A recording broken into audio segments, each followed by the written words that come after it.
Ayan ang aking biniling yellow pin. Ayan din ang aking mga panangkap. Hello once again. My name is Mia Versusa.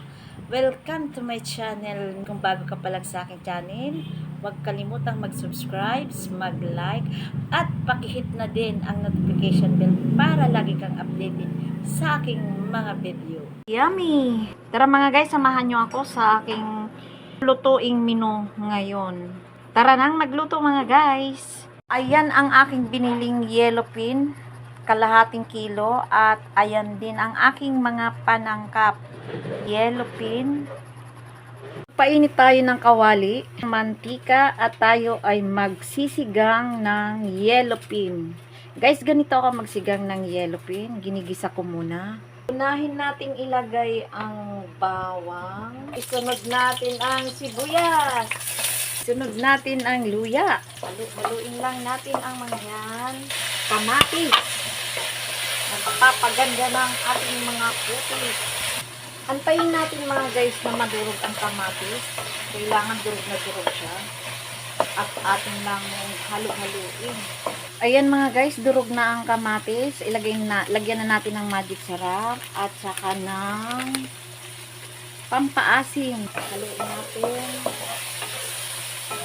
Saka natin ilalagay ang ating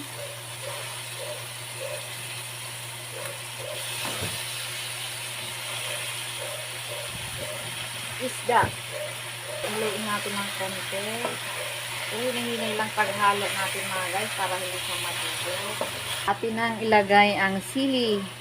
Kaunting patis para may lasa. Ayan, ang bango-bango na. Saka tayo mag-add ng tubig. Ayan, ganyan lang ako magsigang mga guys. Inigisa ko muna siya. Ang lasa manuot sa laman ng isda. Takpan muna natin pagkatapos natin lagyan ng tubig at pagtikman natin ng tikman.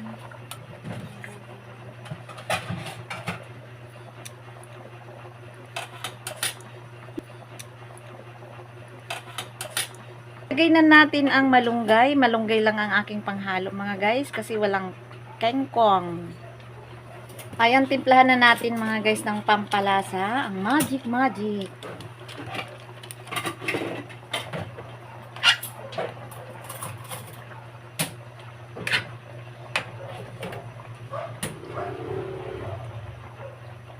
Ayan, atin na muling tikman kung anong lasa niya talaga.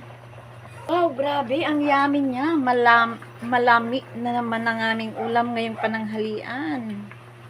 Ayan mga guys, nakapagluto na ako ng aking ulam ngayong tanghalian. Masarap na naman ang aming pagsasalo-saluhan. At super yummy ang aking sinigang na yellow pin. Maraming salamat sa inyong panonood. Bye-bye! At magandang buhay na muli.